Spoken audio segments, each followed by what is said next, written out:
இடம்பொருள் நேயர்களுக்கு வணக்கம்.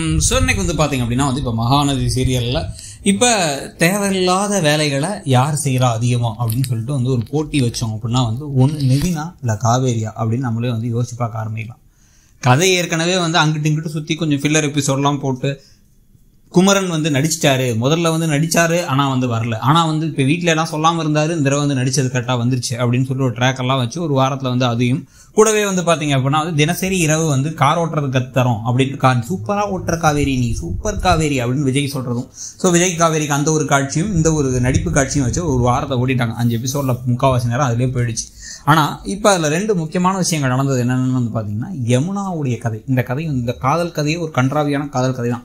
அக்கா லவ் பண்ணுறாங்கன்னு தெரிஞ்சு இந்த பொண்ணு லவ் பண்ணது மட்டும் இல்லாமல் பார்த்தீங்க அப்படின்னா அக்காவுக்கு இன்னொரு கல்யாணம் ஆனா சரி ஓகே இவர் நம்ம மடக்கி போட்டலாம்னு நினச்சதாகட்டும். அதே மாதிரி அக்காவே போயிட்டு தங்கச்சிட்ட இப்போதைக்கு நீங்கள் படித்து பரிச்சை முடிகிற வரைக்கும் போய் சொல்லுங்க அப்படின்னு சொல்கிறோம். இன்னும் அதை விட உங்க மாட்டோம். இது என்னைக்கு கங்காவுக்கு தெரிய போதோ, கங்கா இப்போ பேசிட்டு காவேரிட்ட காரி துப்பி வெளில போமா அப்படின்னு சொல்ல போகிறாங்கிறது நமக்கு தெரியல. நீ கெட்டது போதாதுன்னு சொல்லிட்டு அதே பையன்ட்ட இவளையும் மாட்டி விட்றியா? லவ் பண்ணுறவங்ககிட்ட சொன்னா நீ என்ன பண்ணியிருக்கணும்? அதெல்லாம் முடியாது, நோ தப்புன்னு தானே சொல்லியிருக்கணும். நீ என்னன்னா நீ இப்படி ஒரு ஐடியா கொடுத்துருக்க, இது ஒரு ஐடியா அப்படின்னு வேற சொல்லி அவங்களும் திட்ட போறாங்க. அதுல இவங்க ஒரு பக்கம் இதெல்லாம் பண்ணிருந்தாங்கன்னா இன்னொரு பக்கம் நிவின் எந்த தேவையில்லாத வேலை ஒன்று பண்ணார் அப்படின்னு பார்த்தீங்கன்னா அவர் இத்தனை நாள் அமைதியா இருந்தவர் தாங்க முடியலையாம், எரிச்சல் ஆயிடுச்சான். அதனால பரீட்சைக்கு முந்தின நாள் இல்லை நான் காவேரியை தான் லவ் பண்ணுறேன், அவள் கல்யாணமே ஆயிருந்தாலும் பரவாயில்ல, நான் அவ்வளோதான் லவ் பண்ணுறேன் அப்படின்னு அவர் பேச, இந்த கதையை சொல்லவா அந்த கதையை சொல்லவான்னு 2 கதையை பார்த்தாலும் நமக்கு தலையில் டும் அப்படின்னு இடிச்சுக்கிற மாதிரி தான் கதை போயிட்டு இருக்கு. இதையெல்லாம் தாண்டி இன்னொரு பக்கம் காவேரி உன் வாழ்க்கை இப்போ நல்லா இருக்குமா, உனக்கும் விஜய்க்கு தாமா நல்லா பொருத்தம், நீங்கள் 2 பேரும் ஒன்றா இருக்கமா அப்படின்னு நம்மளே சொன்னாலும் கூட காவேரி தான் தலையில மண்ணள்ளி போட்டுக்கிறதுல குறியா வேற இருக்காங்க.